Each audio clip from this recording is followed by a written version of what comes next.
नमस्कार, आप देख रहे हैं अपार्टमेंट टाइम्स और मैं हूं आपके साथ रोज़ा यादव। आज हमारे साथ नोफा के founder secretary general professor Rajesh Sahay ji मौजूद है और आइए हम उनसे बात करते हैं, जानते हैं नोफा ये जो फेडरेशन है ये बनाने की आवश्यकता आखिर क्यों पड़ी। सर, पहले तो बहुत बहुत स्वागत है आपका। Thank you, thanks for taking my byte. देखिए, नोफा एक ऐसा ऑर्गेनाइजेशन है, इसका NOFA stands for Noida federation of apartment owners association. जितने भी एओएज हैं वो इसके मेंबर हैं। रफली around we have 70 members who are actively participating in NOFA, यानी 70 आरडब्ल्यूएज और एओएज जो अपार्टमेंट्स के हैं वो इसके मेंबर हैं। तो इसकी ज़रूरत इसलिए पड़ी कि there is a federation for आरडब्ल्यूएज ऑफ कोठीज़। जो कोठियों के फेडरेशन है उसको फुनरवा कहते हैं, और फुनरवा का निर्माण बहुत पहले हुआ था। फुनरवा एग्जिस्टेंस में आज से 20 साल पहले आया था। तो ये देखा गया कि अपार्टमेंट्स के रेजिडेंट्स के लिए कोई भी फेडरेशन नहीं है।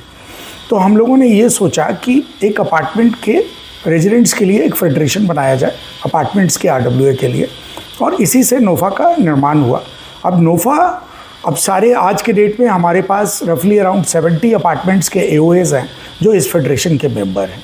और यूपी अपार्टमेंट एक्ट 2010 के क्लॉज 44 में भी ये मेंशन है, there should be a federation of apartment owners association. तो हमने उस क्लॉज के तहत इसका फॉर्मेशन किया और आज ये काफ़ी एक्टिव है, और ये हर अपार्टमेंट्स के हर प्रॉब्लम को लेके सरकार के साथ, सरकारी एडमिनिस्ट्रेशन के साथ, गवर्नमेंट एडमिनिस्ट्रेशन के साथ उसको फेस टू फेस डिस्कस करती है और उसका सलूशन ढूंढती है। सर, ये जो फेडरेशन है नोफा सोसाइटी के लोगों का, प्राधिकरण का, पुलिस का, सर इन लोगों का कितना सहयोग होता है? अगर कोई ऐसी प्रॉब्लम आती है तो जो सपोर्ट होता है, क्या इनका सपोर्ट रहता है? देखिए, बड़े बड़े प्रॉब्लम्स हमने सॉल्व किए अपार्टमेंट्स के। जैसे कुछ दिन पहले ऐसा था कि बिल्डर बायर्स का प्रॉब्लम था। बहुत सारी सुविधाएं जो थी वो बिल्डर्स ने प्रॉमिस करके प्रोवाइड नहीं किया था, और उसके लिए फिर अपार्टमेंट्स के एओएस को, अपार्टमेंट्स के आरडब्ल्यूएस को ये कहा जाता था कि आपके यहाँ ये सुविधा नहीं है, इसलिए हम आपके अपार्टमेंट को सील कर देंगे। तब हम ये कहते थे कि ये बिल्डर ने सुविधा हमें दी ही नहीं, हम कहाँ से इस सुविधा को लाएं, क्योंकि ये सुविधा तो बहुत महंगा है और हमने तो इसके लिए पे किया है। हमारे बिल्डर्स के प्रॉमिस में ये वन ऑफ द क्लॉज है कि वो ये देगा।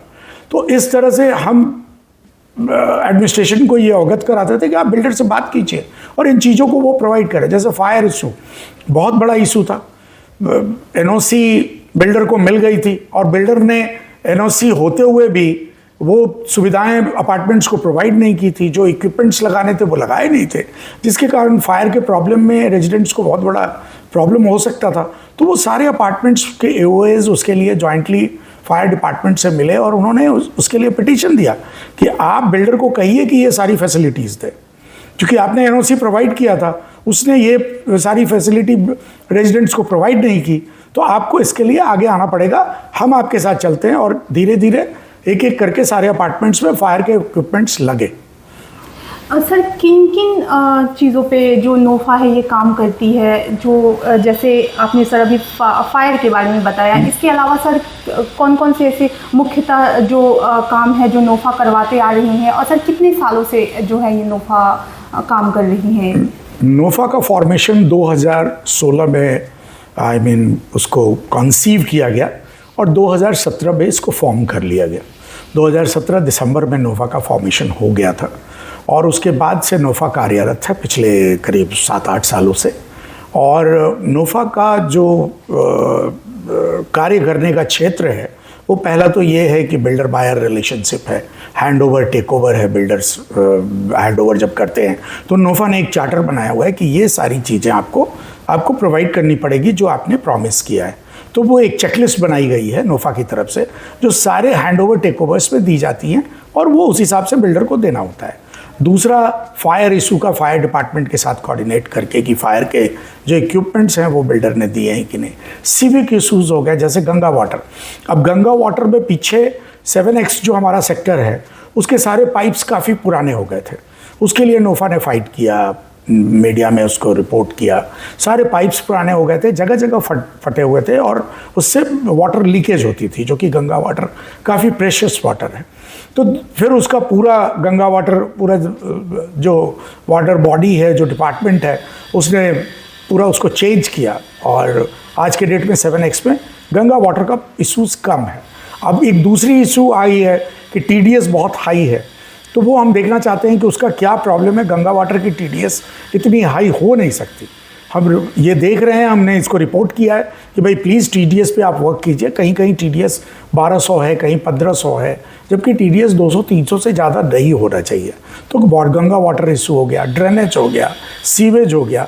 अभी एक नया प्रॉब्लम उठा है कि STP, जिस अपार्टमेंट में STP फंक्शनल नहीं है, उस अपार्टमेंट का जो रजिस्ट्रेशन है रजिस्ट्रार के साथ, cooperative department, society department of registrar of societies के साथ, वो रद्द करने की बात हो रही है। जबकि मैं इस पे ये कहना चाहता हूँ कि बहुत सारे STPs जो हैं, जो बिल्डर ने जब हैंडओवर किया था तो वो चल नहीं रहे थे, और ये नोएडा अथॉरिटी का ये रिस्पॉन्सिबिलिटी था कि जब हैंडओवर टेकओवर हो रहा था या जब वो OC या CC रिलीज कर रहे थे, तो उनका एक चेकलिस्ट होना चाहिए था कि बिल्डर ने ये चीज़ें दी कि नहीं। अब STP setup is almost around very big investment you can say for residents इतने पैसे दे नहीं सकते, और STP फ्रेश STP का निर्माण नहीं किया जा सकता है। तो मैं ये कहना चाहूँगा कि नोएडा अथॉरिटी इस पर इंटरफेयर करे और बिल्डर को बोले कि अगर आपने STP नहीं प्रोवाइड की है, या आपने जो STP प्रोवाइड की है वो काम क्यों नहीं कर रहा है, और बिल्डर से STP को बनवाए।